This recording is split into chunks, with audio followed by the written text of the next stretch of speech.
রাজনৈতিক দল ও প্রশাসন সহযোগিতা না করলে শুধু কমিশনের পক্ষে নির্বাচন সুষ্ঠু করা সম্ভব নয় বলে মন্তব্য করেছেন নির্বাচন সংস্কার কমিশনের প্রধান ডক্টর বদিউল আলম মজুমদার।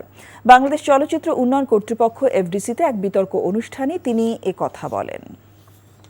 সরকারি কর্মকর্তা কিংবা আইনশৃঙ্খলা রক্ষাকারী বাহিনীর সদস্য তো যারা যদি সদাচরণ না করে, তারা যদি সঠিকভাবে দায়িত্ব পালন না করে, তারা যদি নির্বাচনকে বিভিন্নভাবে প্রভাবিত করার চেষ্টা করে, তাহলে সবচেয়ে সুষ্ঠু, সবচেয়ে কার্যকর নির্বাচন কমিশনের পক্ষেও, সবচেয়ে শক্তিশালী নির্বাচন কমিশনের পক্ষেও, সবচেয়ে নিরপেক্ষ নির্বাচন কমিশনের পক্ষেও সুষ্ঠু নির্বাচন করা সম্ভব নয়। লক্ষ লক্ষ ব্যক্তি বস্তুত যারা নির্বাচনী দায়িত্ব পালন করেছে গত 3টি নির্বাচনে, তারা কিন্তু এই নির্বাচনী অপরাধ করেছে, তাদেরকে বিচারের আওতায় আনা হয়নি।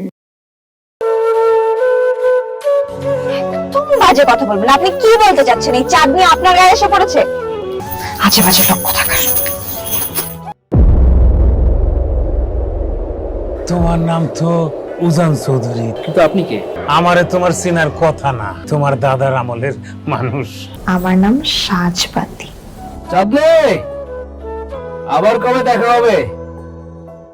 আমি ওসমান। তুমি এত দেরি করে এলে কেন? আমি তো এই ফার্স্ট টাইম এখানে এলাম। আমি তোকে অনেক বছর ধরে খুঁজে বেড়াচ্ছি।